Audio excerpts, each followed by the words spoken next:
government of Jamaica is undertaking a major development plan to support the country's economic growth, facilitate new opportunities, and build resilience to climate change and natural hazards. This includes the design and establishment of Jamaica's next city, a major strategic plan for the country. The mandate came from Prime Minister Andrew Holness in 2016 to make the development of a third city a priority. Since then, the corporation has been conducting groundwork with the involvement of a multi-agency steering committee to create a plan and lead the progression of this major development. The Urban Development Corporation is the agency charged with the responsibility to make this long-term development happen. We've got two cities, that's Kingston and Montego Bay. And just by their sheer location of being coastal, they are exposed to certain natural risks and hazards. What we're looking for is an urban center, another city that does not have similar kind of risks. The government is looking to develop a smart city that is resilient to climate change and natural hazards, a next city that is designed to be the new hub of national enterprise, government administration, as well as a technology network.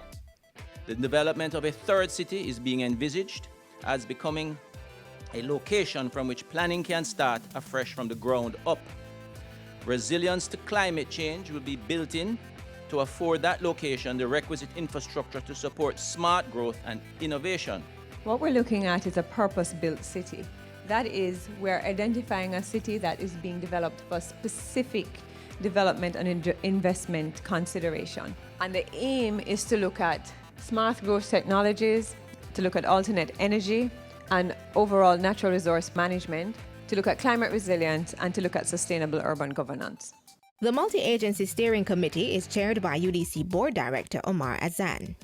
The team comprises representatives from the Jamaica Institute of Planners, Ministry of Local Government and Community Development, Ministry of Transport and Mining, National Environment and Planning Agency, Planning Institute of Jamaica, and the Private Sector Organization of Jamaica.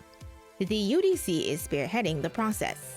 The city will be built to accommodate a target population which is anticipated to relieve Kingston of its current urban overflow and reduce the burden on the capital city's infrastructure.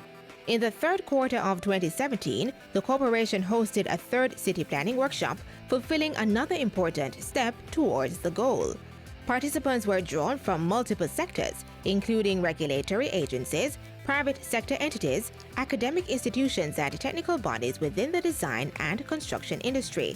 The meeting was to gather technical and qualitative inputs. This guided the terms of reference to engage consultants, as well as sensitized stakeholders on things being taken into consideration as the process advances. Our existing cities, Kingston, Montego Bay, are already densely populated, congested, and there's a tremendous strain on the existing infrastructure, the water, the sewage, the roads, and the public amenities and services, right? So from this point alone, planning a next city will help to ease the strain on the existing cities and create more space for the country to grow. What we're looking for is a zone that is not normally flooded, where landslides are not a common event. Then we're also looking for it in relation to certain major infrastructure that we already have, like the highways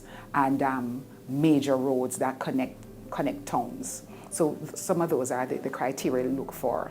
And also, we're looking for a zone that is not within designated protected areas to ensure that the development, that when it happens, does not cause major environmental impact.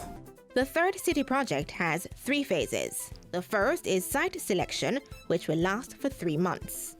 At this stage, the team will look at multi-criteria site selection model using geographic information system.